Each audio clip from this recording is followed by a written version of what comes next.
ప్రార్థన చేసుకుందామండి. పరిశుద్ధుడైన మా ప్రభువా, మీకు స్తోత్రాలు వందనాలు చెల్లించుకుంటున్నాము. మహోన్నతుడా మా ప్రభువైన యేసు, మిమ్మల్ని స్తుతిస్తూ ఉన్నామయ్యా. మిమ్మలను స్తుతించుటకును, మిమ్మలను గూర్చి పాడి కీర్తించి ఘనపరచుటకును సహాయం చేయండి.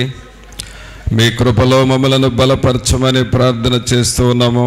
మీరు మాకు ఇచ్చిన ఈ సమయాన్ని బట్టి మీకే స్తోత్రాలు వందనాలు చెల్లిస్తూ ఉన్నాము. కృపామయుడా, దయా సత్య సంపూర్ణుడా, మీకే స్తోత్రాలు వందనాలు చెల్లిస్తూ ఉన్నాము. మీరు ఈ ఆరాధనకు అధ్యక్షత వహించండి. తండ్రిని ఘనపరచుటకును, రక్షకుడైన యేసుక్రీస్తును మహిమపరచుటకును, మేము నాయన పరిశుద్ధాత్మనితో సహవాసము చేయుటకును కృపను దయచేయండి ప్రభా.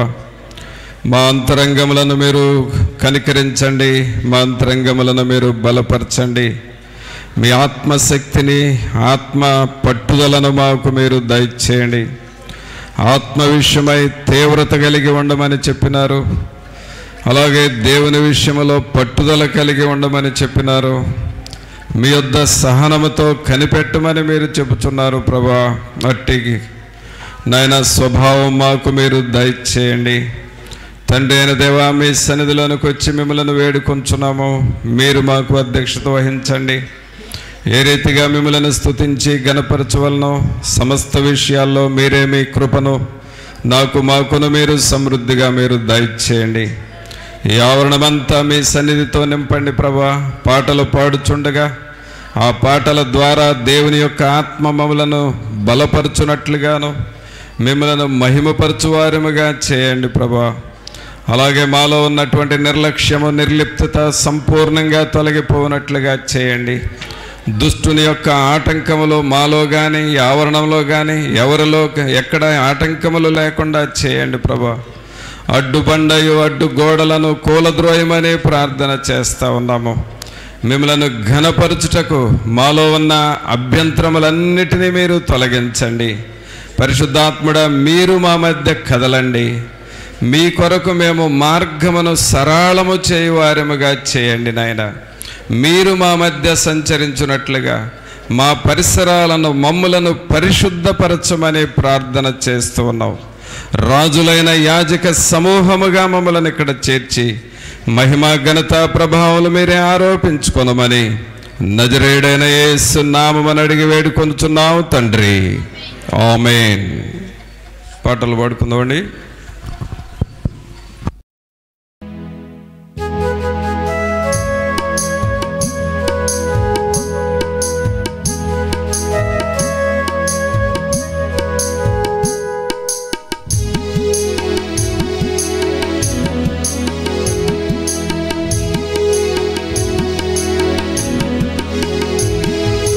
వేకువనే వెనకెదను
దేవుని జీవాత్మనా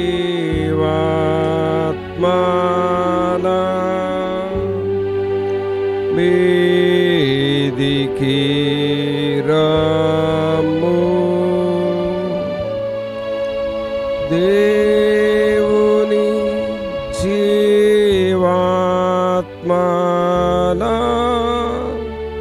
మీదికి రమ్ము. వేరాచు వంచు మలచు నింపు దేవుని జీవాత్మనా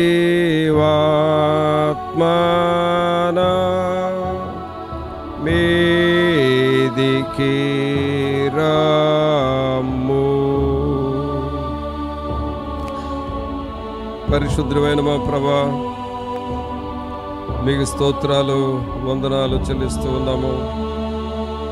మహోన్నతుడా, మహాగణుడా, మా ప్రభైన యేసు మిమ్మల్ని స్తుతిస్తూ ఉన్నాము. ప్రభా, మీ కృపలో మమ్మలను హెచ్చరించుచు కాచుచూ ఉన్న దేవుడవు, అందుకు మీకు స్తోత్రాలు వందనాలు చెల్లిస్తూ ఉన్నాము. మీ వాక్యము దగ్గరకు వస్తూ ఉన్నాము. మీ వాక్యము ద్వారా మాతో మీరు మాట్లాడండి. మేమెంతో అవసరతలో ఉన్నాము ప్రభా. మా హృదయాలు మీ అవసరతను కలిగి ఉన్నాయి.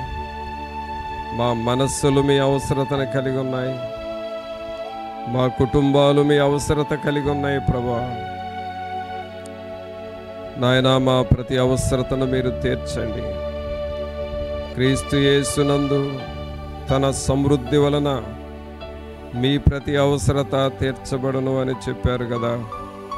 మీ వద్దకు వస్తూ ఉన్నాము, మీ వాక్యము దగ్గరకు వస్తూ ఉన్నాము. పరిశుద్ధాత్ముడా, మీరు నోరు తెరిచి మాతో మీరు మాట్లాడండి.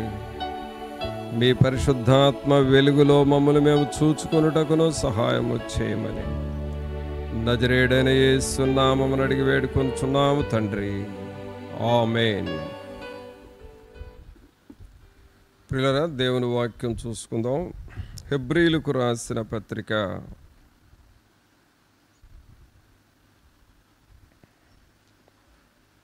12వ అధ్యాయము మొదటి నుండి చూద్దాం. మొదటి 2 వచనాలు. ఇంత గొప్ప సాక్షి సమూహము మేఘము వలె మనలను ఆవరించి ఉన్నందున మనము కూడా ప్రతి భారమును సులువుగా చిక్కులు పెట్టు పాపమును విడిచిపెట్టి విశ్వాసమునకు కర్తయు దానిని కొనసాగించువాడునైన యేసు వైపు చూచుచు మన ఎదుట ఉంచబడిన పందెములో ఓపికతో పరిగెత్తుదము. ఆయన తన ఎదుట ఉంచబడిన ఆనందము కొరకై అవమానమును నిర్లక్ష్యపెట్టి సిలువను సహించి దేవుని సింహాసనం యొక్క కుడి పార్శ్వమున ఆసీనుడై ఉన్నాడు. ప్రభునందు పిల్లరా, ఇక్కడ మనం చదివిన ఈ వాక్య భాగంలో హెబ్రీ సంఘము చాలా పెద్ద సంఘం. ఇది పౌలు గారు కొన్ని సంఘాలు కట్టడం జరిగింది. వాటిల్లో గలతీ సంఘం, అలాగే ఫిలిప్పి అనే సంఘం, కొలస్సి అనే సంఘం, ఎఫెసి అనే సంఘం, రోమాలో ఒక సంఘాన్ని కట్టాడు, అలాగే హెబ్రీ సంఘం. ఇలాగ కొన్ని సంఘాలు పౌలు గారు స్థాపించాడు. వీటిల్లో హెబ్రీ సంఘం అనేది చాలా పెద్దది, చాలా గొప్ప సంఘం. అందుకనే వాళ్ళకేం చెబుతా ఉన్నాడంటే, ఒక గొప్ప సాక్షి సమూహము మన చుట్టూ ఆవరించి ఉన్నది. మీలో అనేకులు ప్రభువుని తెలుసుకున్నారు. అలాగే వారు ప్రజెంట్గా చూస్తున్న విషయాలే కాకుండా బైబిల్లో ఉన్న భక్తులందరినీ ఒక్కసారి గుర్తు చేశాడు. ఈ సంఘానికి పౌలు గారు బైబిల్లో ఉన్న ఆ అబ్రహాము దగ్గర నుండి ఒక్కొక్క భక్తుడిని జ్ఞాపకం చేశాడు. ఇవన్నీ ఒక లిస్ట్గా చెప్పాడు. అది 11వ అధ్యాయంలో ఒక లిస్ట్ అవుట్ చేశాడు. అందరినీ అబ్రహామును గూర్చి, హేబేలును గూర్చి, అలాగే దావీదు, ఇలాగూ పూర్వకాలం యొక్క భక్తులు అందరినీ జ్ఞాపకం చేశాడు. పాత నిబంధన భక్తులు, క్రొత్త నిబంధన భక్తులు, నోవహు, మోషే, ఇలాగ అందరినీ జ్ఞాపకం చేసి వారందరినీ ఈ సంఘస్థులకు చూపించాడు. ప్రియులారా గమనించండి, మనకు భక్తి రావాలి అనంటే మన ముందు ఉన్న భక్తులను చూడాలి. మన ముందు దైవజనులు ఎలాగూ సేవ చేశారు, వాళ్ళు ఎలాగూ ప్రార్థన చేశారు, వాళ్ళు ఎలాగూ దేవుని వాక్యాన్ని నేర్చుకున్నారు, ఆ భక్తుల యొక్క జీవిత విధానం మనం స్టడీ చేస్తే, మనం చూస్తే మనకు కూడా భక్తి వస్తుంది. జనరల్గా మనం ఏమనుకుంటామంటే బైబిల్ ఒకటి చదివితే చాలు అనుకుంటాం. కానీ బైబిల్ చదివితే మంచిదే, కానీ ఆ బైబిల్లో ఉన్న వాటిని రిసీవ్ చేసుకునే స్టాండర్డ్ మన దగ్గర ఉండదు. మన నాలెడ్జ్ చాలదు బైబిల్ అర్థం చేసుకోవడానికి. బైబిల్ అర్థం చేసుకోవాలి, అట్ ది సేమ్ టైం బైబిల్లో ఉన్న వాటిని చేసిన వారిని మనం చూడాలి. బైబిల్లో చదివి వాటి ప్రకారం జీవించిన భక్తులను మనం చూడాలి. ఆ భక్తుల్ని చూస్తే దేవుని కార్యాలు, ఘనమైన కార్యాలు మనకి తెలుస్తూ ఉంటాయి. అందుకనే మన విశ్వాసంలో పెరగటం కోసం మనకు వాక్యం నేర్పిస్తున్న దైవజనుల యొక్క జీవితాలని మనం ఫాలో అవుతూ ఉండాలి. దానినే ఒక గొప్ప సాక్షి సమూహము అని పౌలు గారు ఈ సంఘానికి రాస్తూ ఉన్నాడు. అలాగే 11వ అధ్యాయంలో భక్తులైన వారు అందరినీ జ్ఞాపకం చేసింది. ఎందుకంటే ఒక్కొక్కరి ద్వారా ఒక్కొక్కటి మనం నేర్చుకోవచ్చు. అబ్రహాము జీవితాన్ని చూస్తే మన విశ్వాసం నేర్చుకుంటాం.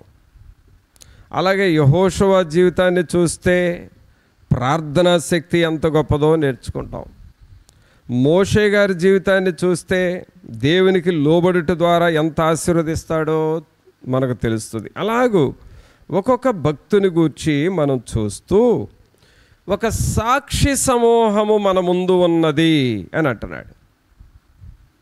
అబ్రహామును నడిపించిన దేవుడు మన ముందున్నాడు, మోషేను నడిపించిన దేవుడు మన ముందున్నాడు, యెహోషువను నడిపించిన దేవుడు మన ముందు ఉన్నాడు.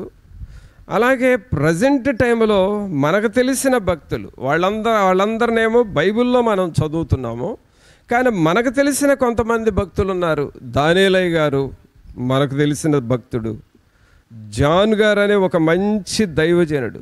జాన్ గారు అంటే మీకు ఎంతమంది తెలుసో కానీ మీకు తెలుసాక జాన్ గారు, బుల్లెద్దు జాన్ గారు. కాబట్టి ఏదో ఒకళ్ళిద్దరికే తెలుస్తుంది, అందరికీ తెలియదు. ఎందుకంటే చాలా పూర్వకాలం మనిషి. అది కూడా నేను పుట్టే సంవత్సరంలోనే జస్ట్ 2-3 సంవత్సరాలకు చనిపోయాడు ఆయన. అంత పెద్ద దైవజనుడు. ఆయన ఎక్కడికన్నా సేవ చేయటానికి వెళ్ళేటప్పుడు దేవుడు అనేవాడంట, అంటే ఈయన అనేవాడంట దేవునితో, ప్రభువా నేను పలానా ఊరు వెళుతున్నానయ్యా, నాతో రండి, మనం వెళ్ళి అక్కడ సేవ చేసి వద్దామనంటే దేవుడు అనేవాడంట, సరే జాన్ నేను వస్తాను నువ్వు పద అనేవాడంట. ఏమనేవాడు? నేను వస్తాను నువ్వు పద అనేవాడంట.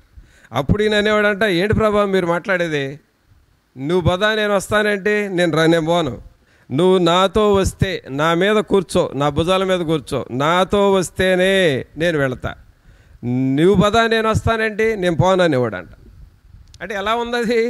ఇద్దరు మనుషులు మాట్లాడుకున్నట్టుగా ఉంది. దేవునితో అలా మాట్లాడుకునేవాడు. సరే అప్పుడు ప్రభు అనేవాడంట, జాన్ నీ భుజాల మీద కూర్చున్నారు పద అన్నాడంట. అంటే కూర్చున్నావు కదా ఇప్పుడు వెళుతున్నాను అని అంటే, ఏ ఊరు వెళ్ళాలి అని అనుకునేవాడో ఆ ఊరికి బయలుదేరితేనంట ప్రియులారా, ఆ ఊరిలో దయ్యాలన్నీ కేకలేసాయంట. అమ్మో, జాన్ గారు ఈ ఊరు వస్తున్నాడు, ఇక ఈ ఊరిలో మేము ఉండలేము, ఆయన వచ్చాడో మమ్మల్ని తోలేస్తాడు, ఆయన రాకముందే మేము వెళ్ళిపోతామని చెప్పి కేకలేసి వెళ్ళిపోయాయంట. ఆయన ఆ ఊరిలో బయలుదేరితే ఏ ఊరికి వెళుతున్నాడు ఆ ఊరిలో దయ్యాలన్నీ పోయాయంట. చూసారా? కాబట్టి పిల్లరా, అంత గొప్ప దైవజనుడు, ఆ దైవజనుడు ఎంతో అద్భుతమైన సేవ చేశాడు. మనం అప్పుడప్పుడు స్టోట్పురం మీటింగ్స్కి వెళ్ళేవాళ్ళం కదా. ఆ స్టోట్పురంలో భయంకరమైన దొంగలు నరహంతుకులైతే ఈయన మొట్టమొదట అక్కడికి వెళ్ళి వాళ్ళకి ప్రార్థన చేస్తే అక్కడ సువార్త చెప్పడం ప్రారంభించాడు. అసలు జాన్ గారు మొట్టమొదట అక్కడికి వెళ్ళింది. ఆయన్ని చంపేయాలని చూశారంట ప్రజలు, నరహంతుకులు కదా, దొంగలు కదా. కానీ ఆయన వెళ్ళి అక్కడ ప్రార్థన చేస్తే ప్రజలు మారిపోతాం ప్రారంభించారు. అలాంటి గొప్ప దైవజనుడు. మా అమ్మ ఈ దైవజనుడి దగ్గరికి వెళ్ళి ప్రార్థన చేయించుకోవడానికి వెళితే అప్పుడుకి నేను పుట్టలేదు. మా అమ్మ పొట్ట మీద ఈ అయ్యగారు జాన్ గారు మా అమ్మ పొట్ట మీద చెయ్యేసి, మరేమా నీ గర్భాన ఒక మగపిల్లోడు రాబోతున్నాడు, ఆ పిల్లవాడు గొప్ప దైవజనుడిగా మారతాడు, నీవు ప్రార్థన చేసుకో అని చెప్పాడంట. ఎలాంటి ప్రవచనాలో చూడండి పిల్లరా, ఇవి ఎలాంటి ప్రవచనాలో చూడండి.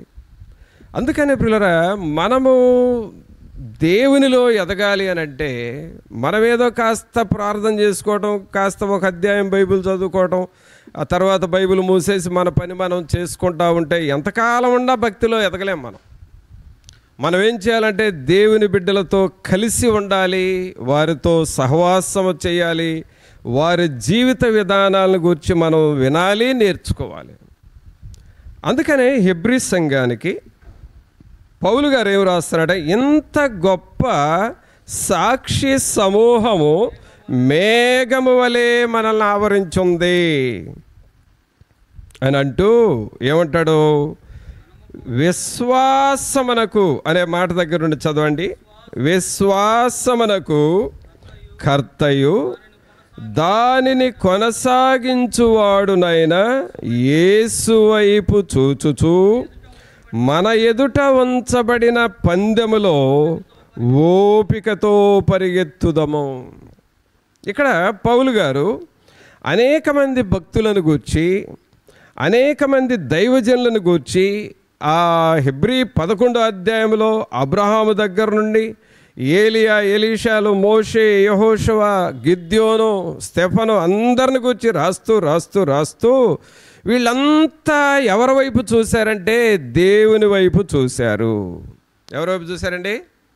దేవుని వైపు చూశారు. ఆ దేవుని వైపు చూడటానికి ఆయన ఎవరయ్యానంటే, ఆయనకు పౌలు గారు పెట్టిన పేరు ఏమిటంటే కర్త అని పేరు పెడుతున్నాడు. ఏం పేరు పెట్టాడండి? కర్త. ఏంటి కర్త అంటే? అక్కడ కర్త అనే పేరు పెట్టాడు. కర్త అంటే ఏమిటి అని అంటే, ఈజ్ ఎ ఇంపార్టెంట్ పర్సన్, అంతే. మనకి ఒక సెంటెన్స్లో రాసేటప్పుడు ఈ స్కూల్ బోర్డుల మీద ఒక సెంటెన్స్లు రాసినప్పుడు సబ్జెక్టు, వెర్బ్, ఆబ్జెక్ట్ అని పెడతారు. అంటే సబ్జెక్ట్ అన్నమాట. కర్త అంటే ఇక ఆ కర్త ఉంటేనే ఏదైనా జరుగుతుంది.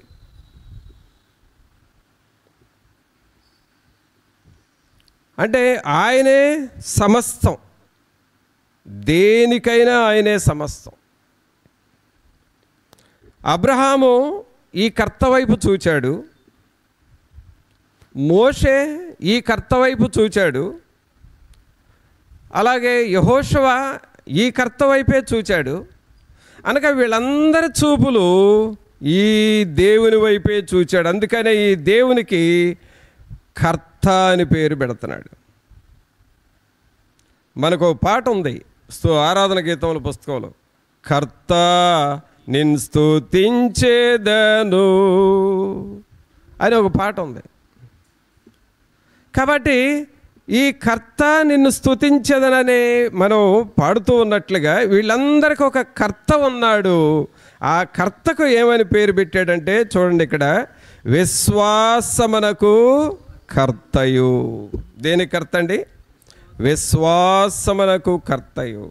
అంటే అందరినీ నడిపించేది ఆయనే, అందరినీ పోషించేది ఆయనే, అందరినీ బ్రతికించేది ఆయనే, అందరినీ కాపాడేది ఆయనే, అందరికీ సహాయము చేసేది ఆయనే. కాబట్టి ఆయన అందరికీ సహాయము చేయువాడు, విశ్వాసమునకు కర్తయు, దానిని కొనసాగించువాడునైనా యేసు వైపు చూచుచు. అంటే ఇక్కడ క్లియర్గా చెప్పాడు. మొదటేమో కర్త అన్నాడు, ఆ కర్త ఎవరు అనంటే యేసు అంటున్నాడు. కాబట్టి ఇక్కడ కర్త is equal to Yesu, Yesu is equal to కర్త. కాబట్టి కర్త ఎవరయ్యానంటే యేసు, యేసు ఎవరయ్యానంటే కర్త. కర్త అంటే అర్థం ఏంటంటే సమస్తము నిర్వహించువాడు, సమస్తము చేయువాడు. ఇప్పుడు ఈ హెబ్రీ సంఘాన్ని అంటున్నాడు, ఈ కర్త వైపు చూడండి, ఈ దేవుని వైపు చూడండి. ఎంతసేపు చూడాలండి దేవుని వైపు? ఎంతసేపు చూడాలి? పల్నాడు ప్రాంతాల్లో మంచి ఎండాకాలం కూటాల కోసం అని వెళితే అక్కడ స్నానం చేయటం కోసం ఒక బకెట్ నీళ్ళు తెస్తానని చెప్పి 3 గంటల సేపు రాలే అతను. ఎన్ని నీళ్ళు తీసుకురావడానికి? ఒక బకెట్ నీళ్ళు తీసుకురావడానికి అని వెళ్ళి 3 గంటల సేపు రాలా. ఎందుకు రాలేదు అని అంటే, పంపులో కొడతా ఉంటే ఒక జగ్గు నీళ్ళు వస్తున్నాయంట, తర్వాత రావట్లేదంట. మరలా 20 నిమిషాలు ఆగితే ఇంకొక జగ్గు వస్తున్నాయంట. మరలా ఒక 20 నిమిషాలు ఆగితే ఇంకొక జగ్గు వస్తున్నాయంట. బకెట్ నిండడానికి 3 గంటలు పట్టింది. ఓ బకెట్ నీళ్ళ కోసం ఎంతసేపు చూశాడు ఆయన? 3 గంటలు చూశాడు. అంటే నీళ్లు రావటం కోసం ఎంత ఎదురు చూస్తున్నాడో చూడండి ఆ వ్యక్తి అనే కాదు, అక్కడ ఎవరైనా అంతే. ఆ రోజుల్లో గ్రౌండ్ వాటర్ కావాలంటే. ఎందుకు ఈ ఎగ్జాంపుల్ మీకు జ్ఞాపకం చేశానంటే, ఒక జగ్గు నీళ్ళు కోసం, ఒక బకెట్ నీళ్ళు కోసం దాదాపు 2.5-3 గంటలు ఎదురు చూస్తున్న వాళ్ళు, మరి దేవుని వైపు ఎంతసేపు ఎదురు చూస్తున్నాం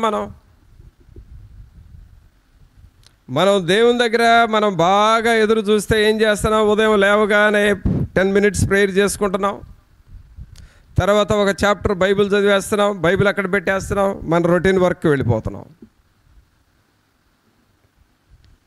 మరలా రేపంతే, ఎల్లుండంతే, డైలీ అంతే. ఒక 10 minutes ప్రేయర్ చేయటం, ఒక చాప్టర్ బైబిల్ చదవటం, బైబిల్ అక్కడ పెట్టేయటం, మన పనులకు మనం వెళ్ళిపోవటం. కానీ అసలు ఎంతసేపు ఈ కర్త వైపు మనం చూడాలి? ఎంతసేపు ఈ యేసు వైపు మనం చూడాలి అని అంటే, ఈ యేసు ప్రభు కర్త అంటున్నాడు. దేనికి కర్త అంటే, ఇక్కడ ఏమని రాశాము? విశ్వాసమునకు కర్తయు, దానిని కొనసాగించువాడునైనా యేసు వైపు చూచుచు, అనగా దేవుని వైపు మనం చూస్తూ వెళ్ళాలి. యేసు వైపు చూడటం అంటే దేవుని వాక్యాన్ని ఎక్కువగా ధ్యానం చేయటం. యేసు వైపు చూడటం అంటే దేవుని గురించిన పాటలు ఎక్కువగా పాడుకోవటం. పాటలు పాడినా కూడా నీ హృదయం కదులుతూ ఉంటుంది, నీ హృదయంలో ప్రార్థనాత్మ వస్తుంది. అలాగే యేసు వైపు చూడటం అంటే ఎక్కువ సమయం ప్రార్థనలో మోకరించటం. ఇలాగ చేస్తూ ఉండే కొద్దీ మనలోకి ఏమొస్తుందంటే విశ్వాసం వస్తుంది. విశ్వాసం అంటే ఏమిటంటే, మన అవసరతలు ప్రభు తీరుస్తాడు అనే ఒక సెల్ఫ్ కాన్ఫిడెన్స్ అనుకోండి. అంటే మనలో ఒక బలమైన నిశ్చయత వస్తుంది. దేవుడు నా పట్ల చేస్తాడు, ఆయన మరిచిపోవుటకు ఆయన నరుడు కాడు, నా పనిని తప్పకుండా చేస్తాడు. నాకు కొన్ని అవసరతలు ఉన్నాయి, నా అవసరతలు తప్పకుండా చూస్తాడు. నా ఇంటిలో సమస్య ఉన్నది, ఈ సమస్యను గ్యారంటీగా ప్రభు తీరుస్తాడు. నా మనసులో కొన్ని ప్రశ్నలు ఉన్నాయి, నా ప్రభు తప్పకుండా ఈ ప్రశ్నలకు జవాబిస్తాడు. నేను కొన్ని బాధలతో ఇబ్బంది పడుతున్నాను, ఈ బాధలను తప్పకుండా నా ప్రభు తొలగిస్తాడు, నాకు జయమిస్తాడు. అది విశ్వాసం. ఈ విశ్వాసం ఎక్కడి నుంచి వస్తుంది అనంటే కర్తలో నుండి వస్తుంది. ఈ కర్త ఎవరంటే యేసు ప్రభు. ఇప్పుడు మనం ఎవరి వైపు చూడాలంటే విశ్వాసమునకు కర్త అయిన యేసు వైపు చూడాలి. మనం పడతాం కదా, ఏమని పడతాం? ఎందరేసుని వైపు చూచెదరో పొందేదరు వెల్గు మోఖమున. ఎందరేసుని వైపు చూచెదరో పొందేదరు వెల్గు మోఖమున. సందేయంబు లేక సంతోషించుచు ముందుకు పరుగెత్తేదారు. చూసారా? సందేయంబు లేక సంతోషించుచు ఎక్కడ పరిగెత్తారంట? ముందుకు వెళ్ళిపోతావు. అంటే ఏ పనిలోనైనా నువ్వు ముందుకే వెళ్ళిపోతావు. ఏ పనిని నువ్వు పట్టినా, ఏ పనిని నువ్వు చేపట్టినా నువ్వు ముందుకే వెళతావు. ఎందుకంటే నువ్వు ఎవరిని చూసుకుంటూ వెళుతున్నావు? విశ్వాసమునకు కర్తయు దానిని కొనసాగించువాడునైనా యేసు వైపు చూస్తూ వెళుతున్నాం. ప్రియులారా, మనము ఈ యేసు వైపు చూడటం నేర్చుకోవాలి. ఆయన కర్త, ఆయన కొనసాగించువాడు, ఆయన మనకు సమస్తము చేయువాడు, నిర్వహించువాడు. అనగా మన జీవితంలో ఎప్పుడు కూడా దేవుని వైపు చూడటం నేర్చుకోవాలి. ఒక యవనస్తుడు కంటండి, ఒక యవనస్తుడు అతని జీవితంలో ఒక ప్రాముఖ్యమైన నిర్ణయం తీసుకోవాల్సి వచ్చిందట. అంటే ఆయన లైఫ్కి సంబంధించి ఒక డెసిషన్ తీసుకోవాలి. ఆ డెసిషన్తో ఆయన లైఫ్ మారిపోతుంది. సరే, ఇలాంటి ప్రాముఖ్యమైన నిర్ణయాలు ఎప్పుడైనా మనం కూడా గుర్తుపెట్టుకోనండి. ఏదైనా ఒక ప్రాముఖ్యమైన నిర్ణయము నీవు తీసుకోవాలనుకుంటే నువ్వొక్కడవే తీసుకోకూడదు, నువ్వొక్కదానివే తీసుకోకూడదు. ఒక ప్రాముఖ్యమైన నిర్ణయం తీసుకునేటప్పుడు నీకు నీ క్షేమాన్ని ఆలోచించేవాళ్ళు, నీ కొరకు ప్రార్థన చేసే వాళ్ళ యొక్క సలహాలు తీసుకోవాలి. అది నీ సలహా ప్లస్ నీకు క్షేమాన్ని కోరుకునే వారి యొక్క సలహా కలిస్తేనే ఒక నిర్ణయానికి మనం రావాలి. ఈ యవనస్తుడు ఒక నిర్ణయం తీసుకోబోయేటప్పుడు ఇతను ఎవరి దగ్గర ఉన్నాడంటే దానియేలు గారి దగ్గర మారుమనసు పొందిన యవనస్తుడు. దానియేలు గారు ప్రసంగంలో రాస్తూ ఈ ఎగ్జాంపుల్ రాశాడు. అది చదివా నేను, అది చెప్తున్నాను. ఒక యవనస్తుడు ఒక నిర్ణయం తీసుకుంటూ నా దగ్గర మారుమనసు పొంది నాతో ఉండే సహోదరుడు ఒక నిర్ణయం తీసుకునేటప్పుడంట దానియేలు గారికి చెప్పలేదంట. ఏం చెప్పలేదంట. చెప్పకుండా ఆయన దగ్గరికి వెళుతున్నాడు, ప్రార్థనకు వెళుతున్నాడు. కానీ విషయం చెప్పకుండా తనంతట తానే నిర్ణయం తీసుకున్నాడు, తనంతట తానే ఆ పనిలోకి వెళ్ళిపోయాడు. వెళ్ళిన ఒక నెల 2 నెలల లోపుగా పెద్ద శోధన వచ్చిందంట. ఆ పనిలో పెద్ద శోధన వస్తే ఆ శోధన ఇతని తలకు మించిపోయి భరించలేక అప్పుడు దానియేలు గారి దగ్గరికి వెళ్ళి, అయ్యా ఫలానా శోధన వచ్చిందయ్యా అని చెప్పాడంట. అప్పుడు దానియేలు గారు అడిగాడంట ఈ యవనస్తుడిని, అబ్బాయి ఇలాంటి పని చేసేటప్పుడు నాకెందుకు నువ్వు చెప్పలేదు అన్నాడంట. నాకెందుకు నువ్వు చెప్పలేదంటే అతను అన్న ఆన్సర్ ఏంటంటే, మీకు చెప్పి ఏం ఉపయోగం అయ్యా? చూడండి, అతను అన్న మాట ఏంటి? మీకు చెప్పి ఏం ఉపయోగం అయ్యా? ఒకవేళ మీకు చెప్పేమే అనుకో, ప్రార్థన చేద్దాంలేయా సహోదరుడా, నువ్వు ప్రార్థన చేయి నేను చేస్తాను అని అంటావు. అంతేగా నువ్వు చెప్పేది? నువ్వు ప్రార్థన చేయి నేను ప్రార్థన చేస్తా, దేవుడు ఒక నడిపింపిస్తాడు, అది చేద్దాము అని అంటావు. అందుకని నువ్వు అనేది అదే కదా, అది నాకు తెలుసు కదా, అందుకని నీకు చెప్పకుండా నేనే ప్రార్థన చేసుకొని నేనే నిర్ణయం తీసుకున్నాను అన్నాడట.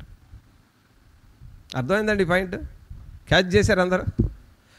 నీకు చెప్పినా ప్రార్థన చేయమంటావు, ఆ ప్రార్థన ఏదో నేను చేసుకొని నేను నిర్ణయం తీసుకుందాం అనుకున్నాను, అందుకని నీకు చెప్పకుండా నేను నిర్ణయం తీసుకున్నానంటే అప్పుడు దానియేలు గారు అన్నట్టు, మరి ఇప్పుడు ఎందుకు వచ్చావు నా దగ్గరికి అన్నాడట. ఇప్పుడు సమస్య వచ్చింది కాబట్టి అదే మరి సేవకుడు ప్రార్థన లేకపోతే అలాగే వస్తుంది నీకు సమస్య, నువ్వే చేసుకోపో అన్నాడంట. పిల్లరా, అనగా మనం తీసుకునే నిర్ణయాలలో దేవుని ఆలోచన కలవాలి, దేవుని తలంపులు కలవాలి. అనగా మనం ఎవరి వైపు చూడాలంటే విశ్వాసమునకు కర్తయు దానిని కొనసాగించువాడునైనా యేసు వైపు చూచుచు. అబ్రహాము దేవుని వైపు చూచాడు, విశ్వాసులకు తండ్రిగా మారాడు. మోషే దేవుని వైపు చూచాడు, ఇశ్రాయేలీయులకు నాయకుడిగా మారాడు. యెహోషువ దేవుని వైపు చూచాడు, సూర్యుడిని చంద్రుడిని ఆపాడు. అలాగే గిద్యోను దేవుని వైపు చూచాడు, మిద్యానీల నుండి తన ప్రజలైన ఇశ్రాయేలులను రక్షించాడు. దావీదు దేవుని వైపు చూచాడు, శత్రువైన గొల్యాతును హతమార్చాడు. వీళ్ళంతా దేవుని వైపు చూచిన ప్రజలు. అందుకనే మీరు కూడా దేవుని వైపు చూడండి. దేవుడు అంటే ఎవరైనంటే యేసు ప్రభు. యేసు ప్రభు అంటే ఎవరంటే కర్త. దేనికి కర్త అంటే విశ్వాసమునకు కర్త. కాబట్టి దేవునికి మరొక పేరేంటండి? అందరూ చెప్పండి, కర్త. చెప్పండి అందరూ. ఇప్పుడు పాడండి ఆ పాట, మీ అందరికీ వచ్చి ఉంటుంది. ఆ నంబర్ ఎంతో చూడండి, 5 అని అనుకుంటాను, ఆరాధన గీతం పుస్తకం. కర్త నిన్ను స్తుతించేదను శుద్ధ సంఘము పాడికొని ఆడి, కర్త నిన్ను స్తుతించేదను ఇహమందెన్నడు కానాని ఆశ్చర్య కార్యముల్ మాపై చేసేదేవనుచు. ఇహమందెన్నడు కానాని ఆశ్చర్య కార్యముల్ మాకై చేసేదేవనుచు, కర్త నిన్ను స్తుతించేదను పరిశుద్ధ సంఘము పాడికొని ఆడి, కర్త నిన్ను స్తుతించేదము. ఈ కర్త ఎవరు అనంటే ఇహమందు కానని ఆశ్చర్య కార్యములు మనకు చేసి చూపించే దేవుడు. ఒకసారి చప్పట్లు కొడదామా దేవునికి? కాబట్టి ఆయన ఆశ్చర్య కార్యములు చేయవాడు, ఆయన కర్త. అయితే పిల్లరా, ఈ కర్త విశ్వాసమునకు కర్త, మనకు సహాయము చేయవాడు. ఇంకా ఈ కర్త, ఈ యేసు ప్రభు ఎవరు అని చూస్తే చూడండి, దేవుని వాక్యములో 2వ అధ్యాయం తీయండి. హెబ్రీలకు రాసిన పత్రికలోనే 2వ అధ్యాయం 10వ వచనం చదవండి.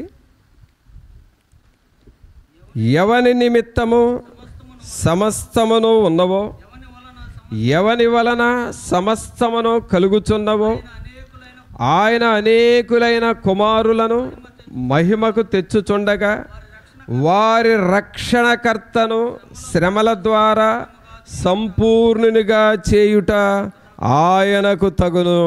ఇక్కడ యేసుక్రీస్తు ప్రభువారు ఎవరయ్యానంటే మరొక కర్త అంటున్నాడు పౌలు గారు. ఆ కర్త ఎవరంటే రక్షణకర్త. ఏ కర్త అండి? రక్షణకర్త. మొదటి కర్త ఎవరు?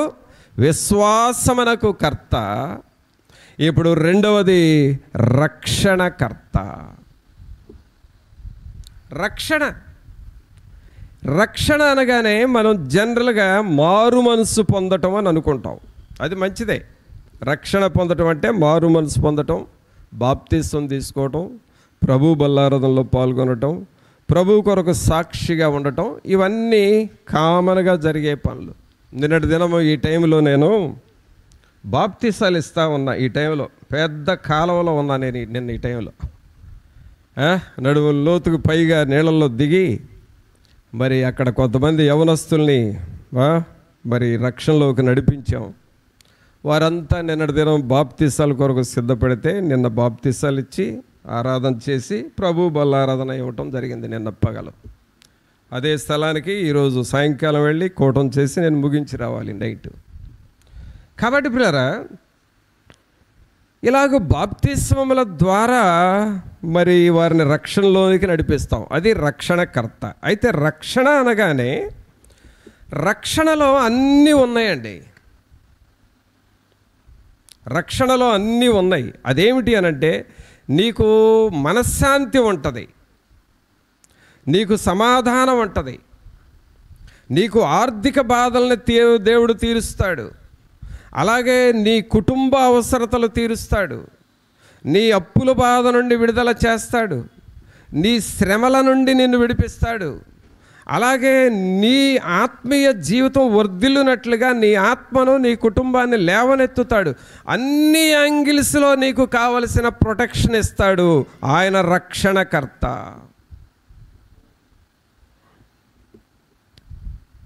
వృద్ధులకు రక్షణ ఉంటుంది, పిల్లలకు రక్షణ ఉంటుంది, విధవరాళ్లకు రక్షణ ఉంటుంది, అలాగే శ్రమల్లో ఉన్న వారికి రక్షణ ఉంటుంది, కృంగిన వారికి రక్షణ ఉంటుంది, ఏకాంగులుగా ఉండే వారికి రక్షణ ఉంటుంది, అలాగే రోగాల్లో ఉన్న వారికి రక్షణ ఉంటుంది, ఆర్థిక బాధల్లో ఇబ్బంది పడుతున్న వారికి రక్షణ. రక్షణ అంటే protection. Protection means in all angles in human being life. ఒక మానవుడికి ఏ రకంగా రక్షణ కావాలో అన్ని రకాలుగా దేవుడు రక్షిస్తాడు. చివరకు నువ్వు వెళ్ళి పర్వతాల్లో ఉన్నా, అడవుల్లో ఉన్నా, ఒంటరిగా ఏం చేయాలా, నన్ను ఎవరు రక్షిస్తారనుకున్నా అక్కడ కూడా ఈ రక్షణకర్త నీకు ఎదురవుతాడు. ఈ రక్షణకర్త నిన్ను కాపాడుతాడు. అనగా ఈ రక్షణకర్త చేసే పనులు ఏమిటి అనంటే 10వ వచనం చూడండి. ఎవని నిమిత్తము సమస్తమును ఉన్నవో, ఎవని వలన సమస్తమును కలుగుచున్నవో, ఆయన అనేకులైన కుమారులను మహిమకు తెచ్చుచుండగా వారి రక్షణకర్తను శ్రమల ద్వారా సంపూర్ణునిగా చేయుట ఆయనకు తగును. శ్రమల ద్వారా సంపూర్ణులుగా మనల్ని చేస్తాడు. ఏదైనా ఒక పని జరగటం ఆలస్యమైపోతే మనకు లోపల బాధ వేస్తుంది, కానీ రక్షణకర్త సంపూర్ణంగా అన్నిటినీ జరిగిస్తాడు. ఆమేన్. సంపూర్ణంగా సమస్తాన్ని జరిగించేవాడు. కారణము ఆయన పేరెవరండి? రక్షణకర్త. చెప్పండి అందరూ బిగ్గరగా చెప్పండి. ఆయన పేరేంటి? రక్షణకర్త. ఇప్పుడు మనం ఈ రక్షణకర్తని ఏం చేయాలి? ఆయన వైపు చూస్తూ ఉండాలి. రక్షణకర్త వైపు చూస్తూ ఉండాలి. ప్రభువా, మాకు రక్షణ ఇచ్చేది నీ వైపే చూస్తూ ఉన్నామని ఆయన వైపు చూడాలి. రక్షణకర్త వైపు మనం చూడాలి. తర్వాత ఈ కర్త ఎలాంటి కర్త అనంటే, యోహాను సువార్త చూడండి. యోహాను సువార్త 15వ అధ్యాయము.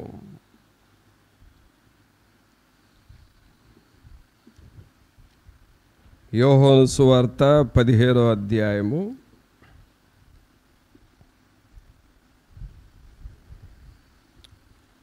26వ వచనం చదవండి.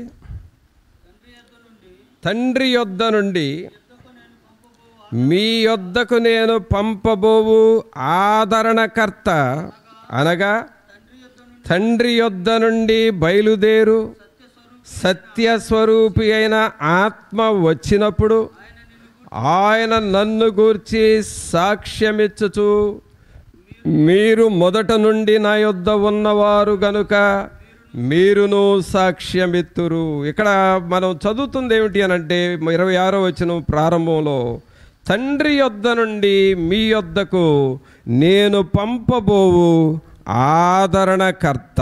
ఏ కర్త అండి ఈయన? ఏ కర్త చెప్పండి? ఆదరణకర్త. ఆధారం నీవే యేసయ్యా, నాకు ఆనందం నీవే యేసయ్యా. ఆధారం నీవే యేసయ్యా, నాకు ఆనందం నీవే యేసయ్యా. ప్రియరా, పరిశుద్ధాత్మ దేవుడు ఆదరణకర్త రూపంలో మన దగ్గరకు వచ్చాడు. ఆయన ఎక్కడున్నాడు? ఒక చర్చిలో ఉండేవాడు కాదండి ఆయన. మనమందరం ఒక చర్చికి వచ్చినప్పుడు చర్చిలో ఉండేవాడు మాత్రమే కాదు, అక్కడ ఉంటాడు. ఒక స్కూల్లో ఉండగలడు, ఒక ఇంటిలో ఉండగలడు, ఒక ఆఫీసులో ఉండగలడు, ఒక వ్యక్తిలో ఉండగలడు, ఒక పిల్లల్లో ఉండగలడు, ఒక వ్యాన్లో ఉండగలడు, ఒక వాహనం మీద వెళుతున్నప్పుడు ఉండగలడు, ఏకాంతముగా ఉన్నప్పుడు నీతో ఉండగలడు. ఆయన సమస్త సర్వ శరీరుల మీద ఆయన ఉండగలిగిన దేవుడు, ఆదరణకర్త. ఆయన డ్యూటీ ఏంటి? ఈ ఆదరణకర్త డ్యూటీ ఏంటి? తండ్రి ఏం చెప్పి పంపించాడంటే, నా ప్రజలు రకరకాల మానసిక బాధల్లో ఉన్నారు, వాళ్ళ బాధలు విని వారిని ఆదరించు అని పంపాడు.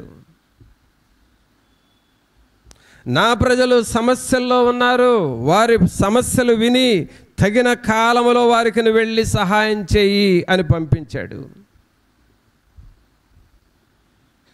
నా ప్రజలు వారి అవసరతలు ఏంటో నీకు చెబుతారు, నువ్వు విని తగిన కాలంలో వాళ్ళ అవసరతలు తీర్చు అని చెప్పి పంపించాడు.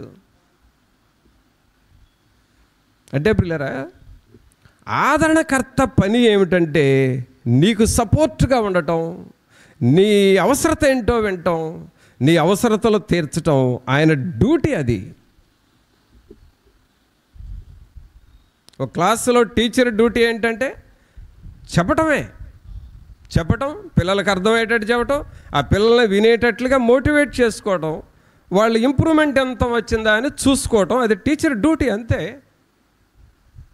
అలాగే ఆదరణకర్త డ్యూటీ ఏంటంటే నీ కొరకు దేవుడు పంపించిన ఆదరణకర్త నిన్ను గూర్చి వినటము, నీ పరిస్థితులు చూడటం, నీ అవసరతలు తెలుసుకోవటం, తగిన రీతిగా నీకు సహాయం చేయటం, అలాగే నీకు ఏది ఏ సమయంలో అవసరమో అది సరిగ్గా నువ్వు అడిగిన దానికంటే, ఊహించిన దానికంటే శ్రేష్టమైందిగా నీకు ఇవ్వటం ఆదరణకర్త డ్యూటీ. అయితే నీవు నేనేం చేయాలంటే ఆదరణకర్త వైపు చూడాలి. అది ఇంపార్టెంట్. ఈ ఆదరణకర్త వైపు చూస్తూ ఉండాలి. ఆదరణ నీవేగా, ఆనందము నీవేగా అని అంటా ఉండాలి దేవుని వైపు. అన్ని సమయాలలో ఈ ఆదరణకర్త వైపు మనం చూస్తూ వెళ్ళాలి. ఈ ఆదరణకర్త దేవుడు మన కొరకు పంపించాడు. పిల్లరా, కర్త అనగానే ఆయన సబ్జెక్ట్, అసలు సబ్జెక్ట్ లేకుండా ఏముందండి? ఇంకా కర్త అనగానే మెయిన్ మనకు కావాల్సింది ఏమిటంటే ఆదరణ కావాలి. చిన్న పిల్లలకు ఆదరణ కావాలి, వృద్ధులకు ఆదరణ కావాలి, పెద్దలకు ఆదరణ కావాలి, ఒంటరిగా ఉండే వాళ్ళకి ఆదరణ కావాలి, హాస్పిటల్లో ఉన్న రోగులకు ఆదరణ కావాలి, మనం చేసే పనుల్లో ఉన్న వారికి కూడా ఆదరణ కావాలి.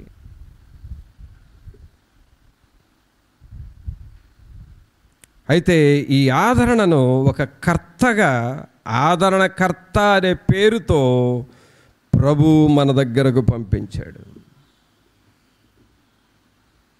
మరి ఇంత ఆదరించే ఆదరణకర్త వైపు మనం ఎంతసేపు చూస్తున్నాం? అది మనం ప్రశ్న వేసుకోవాలి. ఉదయం లేవగానే 10 నిమిషాలు చూస్తే చాలా? ఉదయం లేవగానే ఒక పావు గంట ప్రార్థన చేసుకొని హడావుడిగా నీ పనుల్లోకి వెళ్ళిపోతే చాలా? ఏమని చదువుతున్నామండి 26వ వచనంలో? తండ్రి యొద్ద నుండి మీ యొద్దకు నేను పంపబోవు ఆదరణకర్త అనగా తండ్రి యొద్ద నుండి బయలుదేరు సత్యస్వరూపి అయిన ఆత్మ వచ్చినప్పుడు ఆయన నన్ను గూర్చి సాక్ష్యమిచ్చుచు. ఆదరణకర్త అండి, మనల్ని ఆదరించి మనల్ని గురించి సాక్ష్యం ఇస్తాడు. అంటే ఆదరణకర్త డ్యూటీ ఇంకొకసారి చెబుతున్నాను, కొంచెం కాన్సన్ట్రేట్ చేయండి. ఆదరణకర్త డ్యూటీ ఏమిటంటే, తండ్రి పంపించాడు ఈ ఆదరణకర్తని, పరిశుద్ధాత్మ దేవుని మన దగ్గరికి మనకు సహాయం చేసి మరలా దేవునికి కూడా చెప్పాలంట. ఈ ఆదరణకర్త, తండ్రి నువ్వు పంపించావు, వాళ్ళకి నేను సహాయం చేశాను అని దేవుని దగ్గరకు వెళ్ళి మరలా సాక్ష్యం ఇవ్వాలంట. అంటే తండ్రి కూడా అడుగుతాడు, నేను నీకు పంపాను కదా, నువ్వు వాళ్ళకి ఏం చేసి వచ్చావంటే, నేను వెళ్ళానయ్యా, నువ్వు చెప్పినట్లే వాళ్ళకి సహాయం చేసి వచ్చానని తండ్రికి కూడా సాక్ష్యం చెప్పాలి. అది ఆదరణకర్త డ్యూటీ.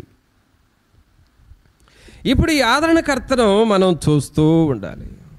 ఆదరణకర్తకు మొరపెట్టుకోవాలి, ఆదరణకర్త దగ్గర మోకరించాలి, ఆదరణకర్త దగ్గర మనవి చెప్పుకుంటూ ఉంటే చెప్పగా చెప్పగా చెప్పగా చెప్పగా ప్రార్థన చేయగా పిల్లల ఒకటి గుర్తుపెట్టుకోండి, నీవు ఏ రోజు ప్రార్థన చేసినా, ఏ టైంలో ప్రార్థన చేసినా, నీ నోటి నుండి ప్రార్థన రూపంలో కొన్ని మాటలు వచ్చినాయి చూడు, ఆ మాటల్లో ఏ ఒక్క మాట కూడా వేస్ట్ కాలేదు. ఎప్పుడూ అది వ్యర్థం కాదు. ఆ మాటలన్నీ ఒక రోజున నీకు ఫలితాన్ని తెస్తాయి. నీవు ఎంత కన్నీరు గార్చావో అంతగా ఆనంద బాష్పాలు వచ్చే రోజు ఒకటి నీకు ఉన్నది. అది ఆదరణకర్త అంటే. అందుకనే ఈ ఆదరణకర్త వైపు మనల్ని చూడాలి, ఆదరణకర్త వైపు చూడాలి. ఈ యేసుక్రీస్తుకున్న పేర్లు మనం చదువుతున్నాం. ఒకటి విశ్వాసమునకు కర్త. ఏ కర్త అండి? విశ్వాసమునకు కర్త. ఆయన వైపు చూస్తూ ఉంటే మనలో విశ్వాసం బలపడుతుంది. రెండవది రక్షణకర్త. మనకు కావలసిన ప్రొటెక్షన్ అన్ని యాంగిల్స్లో. రక్షణ అనగానే బాప్తిస్మం తీసుకొని రక్షణ పొందటం అది మెయిన్, అది పరలోకానికి వెళ్ళే దారి. ఇక ఈ లోకంలో కుటుంబ బాధ్యతలు ఉన్నాయి కదా, వాటికి రక్షణ. అలాగే మన జీవితం సర్వైవ్ అవ్వాలి కదా, వాటికి రక్షణ. అన్ని రీతులుగా ఆయన రక్షణకర్తగా ఉన్నాడు. శ్రమల ద్వారా మనల్ని సంపూర్ణులుగా చేస్తాడు. ఆయన రక్షణకర్త. మూడవది ఏమన్నాము? ఆయన మనకు ఆదరణకర్త. అన్ని సమయాలలో మనల్ని ఆదరించువాడు. మన పిల్లలను, మనలను, మన కుటుంబాలని అన్నిటినీ ఆదరించువాడు ఆయన కర్త. ఇంకా ఆయన మనకేమై ఉన్నాడంటే, దేవుని వాక్యంలో చూద్దాం. యెషయా గ్రంథము 33వ అధ్యాయము. యెషయా గ్రంథము 33వ అధ్యాయము 22వ వచనం చదవండి. 22. యెహోవా మనకు న్యాయాధిపతి, యెహోవా మన శాసనకర్త, యెహోవా మన రాజు, ఆయన మనలను రక్షించును. చూడండి, ఇక్కడ దేవుని గురించి రాయబడిన మాటలు ఏమిటంటే, యెహోవా మనకు న్యాయాధిపతి. ఆయనే మన జడ్జ్, ఆయనే మన న్యాయాధిపతి, నీకు న్యాయము చేయువాడు. తర్వాత ఆయన ఎవరంటే, యెహోవా మన శాసనకర్త. ఏ కర్త అండి ఆయన? శాసనకర్త. యెహోవా మన రాజు, ఆయన మనలను రక్షించును. ఇక్కడ ఆయన గురించి మనం ఏం చదువుతున్నాం అంటే, ఆయన మన శాసనకర్త. ఏ కర్త అండి ఇక్కడ? శాసనాలు అంటే ఏంటి? శాసనాలు అంటే ఏంటి? శాసనాలు అనంటే ఒక రూల్ పాస్ ఆన్ చేయటమే. ఇదిగో మీరందరూ ఎలాగో చేయాల్సిందే అని అన్నాడు. ఉదాహరణకి మనం షడ్రకు మేషకు అబేద్నెగోల జీవితాన్ని చూస్తే, రాజుగారు ఒక శాసనాన్ని పుట్టించాడు అక్కడ. అదేంటి? ఏదో ఒక విగ్రహాన్ని పెట్టి ఆ విగ్రహానికి మీరందరూ వచ్చి మ్రొక్కండి అని అన్నాడు. మీలో ఎవరైనా సరే రాజుగారు నిలబెట్టిన ప్రతిమకు, ఆ విగ్రహానికి మ్రొక్కకపోతే మీ ఇల్లు తుత్తునీలుగా చేస్తా, పెంటకుప్పగా చేస్తారని ఒక శాసనం పుట్టించాడు. అది శాసనం అంటే. అందుకని భయపడి అందరూ వెళ్ళి ఆ విగ్రహానికి మ్రొక్కారు. కానీ అక్కడ మ్రొక్కనోళ్ళు ఎవరు? షడ్రకు, మేషకు, అబెద్దుగో, దానియేలు, వీళ్ళు నలుగురు మ్రొక్కల. సరే, వీళ్ళని ఏం చేయాలని చెప్పేసి ఒక శాసనం పుట్టించాడు. అదేంటి? దానియేలునేమో సింహబోన్లో ఏమన్నాడు, వీళ్ళ ముగ్గురిని ఎక్కడేమన్నాడు? అగ్నిగుణంలో ఏమన్నాడు. అదేంటి? అది కూడా శాసనమే. బంగారు ప్రతిమకు నిలబెట్టాలి అన్నది శాసనమే. అందరూ వెళ్ళి మ్రొక్కాలి అనేది శాసనమే. ఎవరు మ్రొక్కకపోతే వాళ్ళ ఇల్లు తుత్తునీలుగా అయిపోతుంది, పెంటకుప్పగా చేస్తానన్న అది శాసనమే. అగ్నిగుణంలో పడేయండి అంటామో శాసనమే. వాళ్ళు శాసనాలు చేశారు. కానీ మన దేవుడు ఎవరయ్యానంటే శాసనాలు చేసేవాడు కాదు. అసలు శాసనాలు అనేవి ఆయన దగ్గరున్న, ఆయన శాసనకర్త. ఈ షడ్రకు, మేషకు, అబెద్దుగోలు కాలిపోల. దానియేలుని సింహబోన్లు వేస్తే సింహాలు తినలా. వాళ్ళని బయటికి తీసుకొచ్చిన తర్వాత ఏం జరిగింది? వీళ్ళని అగ్నిగుణంలో వేస్తేనేమో కాలలేదు, వీళ్ళ వస్త్రాలు కాలలేదు, కనీసం వీళ్ళ వెంట్రుకలు కూడా కాలలేదు. ఏంటి ఆశ్చర్యం? ఆయన సింహబోన్లు వేస్తేనేమో సింహాలు నోరు మూసుకున్నాయి, ఆయన తినటానికి అవేంటో భయపడ్డాయి. ఏంటి ఆశ్చర్యం అని వాళ్ళ బయటికి రాజుగారు అంటాడు, వీళ్ళు ఆరాధన చేయుచున్న దేవుడు మామూలు దేవుడు కాదు, వీళ్ళ దేవుడు గొప్ప దేవుడు అని. ఇప్పుడు శాసనం మారిపోయింది. ఏమంటున్నాడంటే, షడ్రకు, మేషకు, అబెద్దుగోల దేవుడే నిజమైన దేవుడు, అందరూ ఆ దేవుణ్ణి ఆరాధన చేయండి అని చెప్పాడు. శాసనం ఏమైపోయింది? దేశంలో మారిపోయింది. ఎందుకంటే ఆయన శాసనాలు మార్చేవాడండి. ఆయన శాసనకర్త. మనకి కొన్ని సభలు ఉన్నాయి. ఏం సభలు ఇవి? రాజ్యసభ ఉంది, లోక్సభ ఉంది, శాసనసభలు ఉన్నాయి, ఇంకేం సభలు? ఈ సభలన్నీ ఉన్నాయి. ఈ సభలలో ఉన్న శాసనాలను మార్చే మన శాసనకర్త. ఆమేన్. కావున ప్రియులారా, నీకెవరైనా హాని చేయాలి అని తలస్తే, నీవు ప్రార్థన చేస్తే వాళ్ళ స్వభావాన్ని మార్చే శాసనకర్త. నీకెవరైనా కీడు చేయాలని అనుకుంటే వాళ్ళ కొరకు నువ్వు ప్రార్థన చేస్తే వాళ్ళ స్వభావాన్ని మార్చే శాసనకర్త. నీకోసం దేవుడు శాసనాలను మారుస్తాడు, నీకోసం దేవుడు రూల్స్ మారుస్తాడు, నీకోసం అధికారుల మనస్సును మారుస్తాడు, నీకోసం నీ పరిస్థితులను మార్చి నీకు అనుకూలంగా చేసే దేవుడు ఆయన శాసనకర్త. ఆయన శాసనకర్త. అందరు ఎట్లా అంటున్నారయ్యానంటే, మనం దేవుని కొరకు నిలబడితే అందరు అలా అన్నా సరే అందరి ఆలోచనలు త్రిప్పివేసి ఆ శాసనాన్ని మార్చే దేవుడు మన దేవుడు.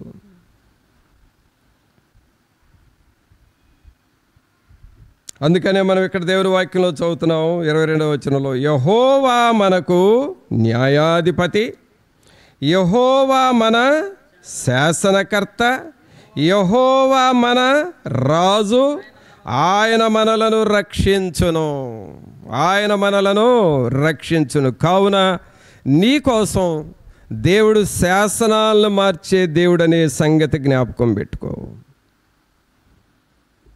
నీకోసం దేవుడు శాసనాలను మారుస్తాడు, పరిస్థితులను మారుస్తాడు, రూల్స్ కూడా మార్చి నీకు అనుకూలంగా చేస్తాడు. అయితే నేను చేయాల్సింది ఏంటంటే, దేవుని వైపు చూడాలి, యేసు వైపు చూడాలి, విశ్వాసమునకు కర్త వైపు చూడాలి, రక్షణకర్త వైపు చూడాలి, ఆదరణకర్త వైపు చూడాలి, శాసనకర్త వైపు చూడాలి.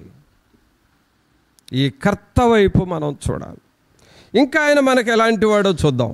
హోషేయ గ్రంథం తీయండి. హోషేయ గ్రంథము 13వ అధ్యాయము.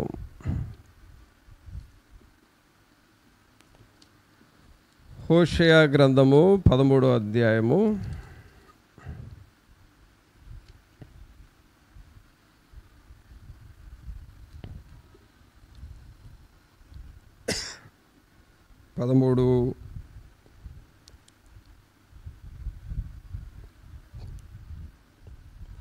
9వ వచనం చదవండి.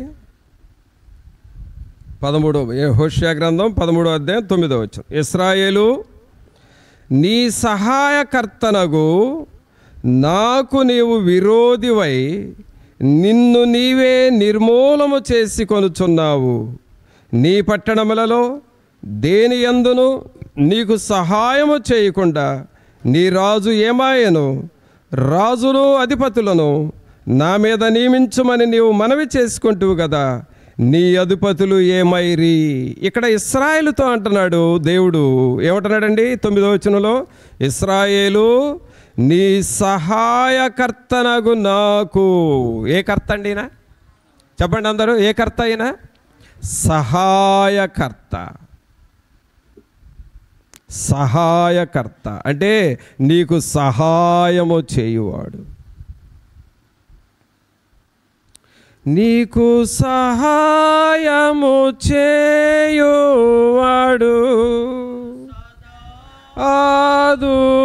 ఆదుకొనువాడు ఆయనే.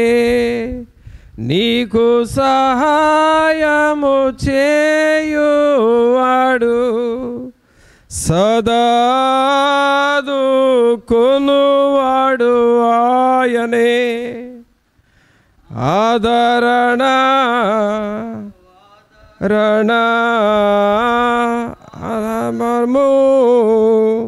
ఆదరణ ఆయనలో. చూసారండి అసలు మాటలు చూడండి. నీకు సహాయము చేయువాడు ఆయనే. ఎవరికి? స్టూడెంట్స్కి సహాయం చేస్తాడా? చేస్తాడు. పెద్దవాళ్ళకి సహాయం చేస్తాడా? చేస్తాడు. అవసరతలో ఉన్న వారికి సహాయం చేస్తాడా? చేస్తాడు. ఎవరికైనా నేను సహాయము చేయలేను అని చెప్పిన సందర్భం దేవుని దగ్గర లేనే లేదు. చివరకు నాయూను గ్రామంలో చనిపోయిన బిడ్డను పాడి మీద పెట్టుకొని మోసుకొని వెళుతూ ఉన్నప్పుడు కూడా అయ్యా యేసయ్యా అనగానే ఆ బిడ్డను ముట్టి స్వస్థపరిచి లేవనెత్తాడు. సహాయము, నా వలన సహాయము నీకు దొరకదు అని చెప్పే దేవుడు కానే కాదు. ఆయన పేరేంటి? సహాయకర్త. చెప్పండి అందరూ, సహాయకర్త. ఇప్పుడు మనం ఏం చేయాలి? నాకు సహాయం చేసే కర్త ఉన్నాడు అని నీ అవసరతలు నీవు దేవునితో చెప్పాలి. నాకు సహాయకర్త, నా కుటుంబానికి సహాయం చేసే కర్త, నా జీవితంలో ఉన్న అవసరతలన్నిటిని తీర్చే కర్త, సహాయకర్త. అందుకని ఏం చదువుతున్నావు? ఇశ్రాయేలు, నీ సహాయకర్తనగు నాకు నీవు విరోధివై నిన్ను నీవే నిర్మూలము చేసుకొనుచున్నావు. చూడండి పిల్లరా, ఇక్కడ అసలు ఏమైంది అనంటే దేవుడేమో సహాయకర్త అయితే ఇశ్రాయేలులంట దేవునికే విరోధులైపోయారంట. దేవునికి విరోధులై నీకు నువ్వే విరోధం చేసుకుంటున్నావయ్యా నన్ను, నేనేం చేసేది నిన్ను? సహోదరుడా సహోదరి, నీ కుటుంబంలో నీకు నీవే దేవునికి విరోధం అయితే ఈ సహాయాన్ని నువ్వు అందుకోలేవు. మనం దేవునికి విరోధం కాకూడదు. మనం దేవునికి విరోధముగా ఎక్కడ ఏది చేయకూడదు. దేవుని యొక్క వాక్యానికి మనం లోబడాలి. ఇశ్రాయేలు అంటున్నాడు, నీకు నీవే విరోధమైన పనులు చేసుకుంటున్నావు ఇశ్రాయేలు. ఆ బాధ ఏదన్నా ఉందంటే నువ్వు బాధపడుతున్నావు, కానీ సహాయకర్తను నేను, నా దగ్గరకు నువ్వు రావాలి. కావున ప్రభునందు పిల్లరా, మనం అన్ని సమయాలలో సహాయకర్త దగ్గరకు మనం వెళ్ళాలి. ఇంత కర్తను మనం దగ్గర పెట్టుకొని నువ్వు అనుభవించాలండి. నీవు దేవుని దగ్గర పొందుకోవాలి, రిసీవ్ చేసుకోవాలి. ఆయన ఏ కర్త అని విన్నాము? మొదటగా ఏ కర్త అండి? ఆయన విశ్వాసమునకు కర్త. రెండవది రక్షణకర్త. మూడవది ఆదరణకర్త. నాలుగవది శాసనకర్త. ఐదవది సహాయకర్త. ఈయన వైపు చూసి ఈ ఐదిట్లోనే నీకు కావాల్సినవి అన్నీ ఉన్నాయి కదా. సహాయం కావాలంటే సహాయకర్త వైపు చూడు, రక్షణ కావాలంటే రక్షణకర్త వైపు చూడు, ఆదరణ కావాలంటే ఆదరణకర్త వైపు చూడు, అలాగే విశ్వాసం కావాలంటే విశ్వాసకర్త వైపు చూడు. నీకు కావాల్సిందంతా ఈ కర్తలో ఉంది కదా. మరి ఇంకా నువ్వు అటు ఇటు చూడటం ఎందుకు? నువ్వు అడగకపోవటం ఎందుకు? కారణం ఏంటి? నువ్వు దేవుణ్ణి వేడుకోలేకపోవడానికి కారణం ఏంటి? అందుకే మన హృదయాలను మనం జాగ్రత్తగా పరిశీలన చేసుకోవాలి. అంతేకాదు ఫైనల్గా మనందరికీ తెలిసిన ఇంకొక కర్త ఉన్నాడు. ఆయన ఎవరయ్యానంటే యెషయా గ్రంథము 9వ అధ్యాయము 6వ వచనంలో చూస్తే, యెషయా గ్రంథము 9వ అధ్యాయం 6వ వచనంలో చూస్తే, ఆశ్చర్యకరుడు, ఆలోచనకర్త, బలవంతుడైన దేవుడు, నిత్యుడగు తండ్రి, సమాధానకర్తయగు అధిపతి అని అతనికి పేరు పెట్టబడును. ఇక్కడ దేవునికి ఉన్న మరొక పేరు ఆలోచనకర్త. ఏ కర్త అండి? ఆలోచనకర్త. అనగా ఒక నిర్ణయము తీసుకోవలసి వచ్చినప్పుడు నీకు ఆలోచన చెబుతాడు. నువ్వేం చేయాలా అని ఆలోచిస్తావు చూడు, ఆ టైంలో నీకు ఆలోచన చెబుతాడు. నీ ఆలోచనలకి దేవుని ఆలోచనలు కలుపుకోవాలి. నీ నిర్ణయాలకి దేవుని నిర్ణయాలు కలుపుకోవాలి. నీ మార్గాలకు దేవుని మార్గాలను కలుపుకోవాలి. నీ యొక్క విధానానికి దేవుని విధానాన్ని కలుపుకోవాలి. ఆయన ఆలోచనకర్త.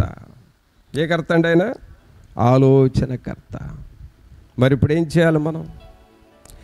ఇంతగా మెయిన్ సబ్జెక్ట్ కదా. కర్త అంటే సబ్జెక్ట్, ఆయన మెయిన్ అన్నిటికీ. దేనికైనా, నా జీవితానికైనా నేను ప్రభువే నా ఆధారం, ఈ సేవకు ప్రభువే ఆధారం, మన సంఘాలకు ప్రభువే ఆధారం, మన కుటుంబాలకు ప్రభువే ఆధారం, మన దగ్గరకు ఉండే ప్రజలు, వారికి వచ్చే ఆధారాలు, అవసరతలు, వారికి ప్రభువే ఆధారం. ఈ కర్త వైపు మనము చూస్తూ వెళ్ళాలి.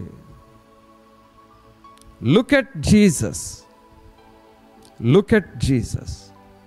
ఆయన వైపు చూస్తూ, అందుకనే మొదటి వాక్యంలో ఏం చదివా? విశ్వాసమునకు కర్తయు దాన్ని కొనసాగించువాడునైనా యేసు వైపు చూస్తూ వెళ్ళాలి. దేవుని వైపు చూస్తూ, వాక్యం చదువుతూ, ప్రార్థన చేస్తూ, సేవలో పాల్గొంటూ, దేవుని పరిచర్య చేస్తూ, దేవుని బిడ్డలతో కలుస్తూ అలాగూ ముందుకు పోతా ఉంటే దేవుడు నీ ప్రతి అవసరతను తీరుస్తాడు. ప్రార్థన చేసుకుందాం. ఒక్క నిమిషం అందరము దేవుని సన్నిధిలో అందరం మోకరించి, పరిశుద్ధాత్ముడా, మీరు మాకు కర్తగా ఉన్నారు ప్రభా, మీరే మాకు ఆధారముగా ఉన్నారు. మీరు తప్ప మాకు ఇంకా వేరేదేమీ లేదు నాయన. మీ వైపే చూస్తున్నాము ప్రభా. మీరు మాకు ఆదరణకర్తవు, రక్షణకర్తవు, ఆలోచనకర్తవు, శాసనకర్తవు, విశ్వాసమునకు కర్తవు ప్రభువా. మీ వైపు చూస్తూ ఉన్నాము ప్రభువా అని నువ్వు ఒక్క నిమిషము దేవుని వైపు చూస్తావా? పరిశుద్ధాత్ముడు నీ వైపు చూస్తూ ఉన్నాడు ప్రభా. అబ్రహాము నీ వైపు చూచినట్లుగా మేము మీ వైపు చూస్తామయ్యా. మమ్మల్ని మేము లోతుగా తగ్గించుకుంటాము, మీ వైపు చూస్తాము యేసయ్య. మీ కృపలో బలపరచండి అని ప్రభువుని అడుగుదాం. పరిశుద్ధమైన మా ప్రభా, మీకు స్తోత్రాలు, వందనాలు చెల్లిస్తూ ఉన్నాము. మహోన్నతుడా, మహాగణుడా, మా ప్రభు అయిన యేసు, మిమ్మల్ని స్తుతిస్తూ ఉన్నాం ప్రభా. రక్షకుడా, మీకు వందనాలు. గణుడు అయిన మా ప్రభా, మీకు వందనాలు. జీవాధిపతి, మిమ్మల్ని స్తుతిస్తూ ఉన్నాం ప్రభా. ఈ ప్రియులను మీరు దర్శించండి, మేము దేవుని వైపు చూచువారముగా చేయండి నాయన. నాయన, విశ్వాసమునకు కర్త వైపు మేము చూస్తూ మా జీవితాన్ని సాగించాలి ప్రభా. రక్షణకర్త వైపు చూస్తూ మా జీవితాన్ని సాగించాలి ప్రభా. సహాయకర్త వైపు చూస్తూ మేము ముందుకు వెళుతూ ఉండాలయ్యా. శాసనకర్తవయ్యా, మీరు మా కొరకు శాసనాలు మార్చే దేవుడు ప్రభా. అయ్యా శాసన సభలో మనుషులు చేసిన నిర్ణయాలు కూడా మార్చగలిగిన శాసనకర్తవు ప్రభువా, మీకు స్తోత్రాలు, మీకు వందనాలు చెల్లిస్తున్నాం. ఈ బిడ్డలందరినీ మీరు దర్శించి వీరాత్మలతో మీరు ఉండండి. వీరికి ఎవరెవరికి ఏ అవసరతలు ఉన్నాయో ఆదరణకర్తగా వీరితో మీరు ఉండండి ప్రభు. ఆదరణకర్తగా మీరు వీరితో ఉండండి. మీ సన్నిధి ఒక్కొక్కరితో ఉంచి నడిపించమని మా ప్రభు అయిన యేసు నామమున అడిగి వేడుకొనుచున్నాము తండ్రి. ఆమేన్. మన తండ్రి అయిన దేవుని ప్రేమ, కుమారుని కృప, పరిశుద్ధాత్మని యొక్క సన్నిధి ఇప్పుడు నెలప్పుడు మనందరికీ సహాయం చేసి ఆ సహాయకర్త, ఈ ఆదరణకర్త మనల్ని అందరినీ ఆదరించి బలపరచును గాక. ఆమేన్.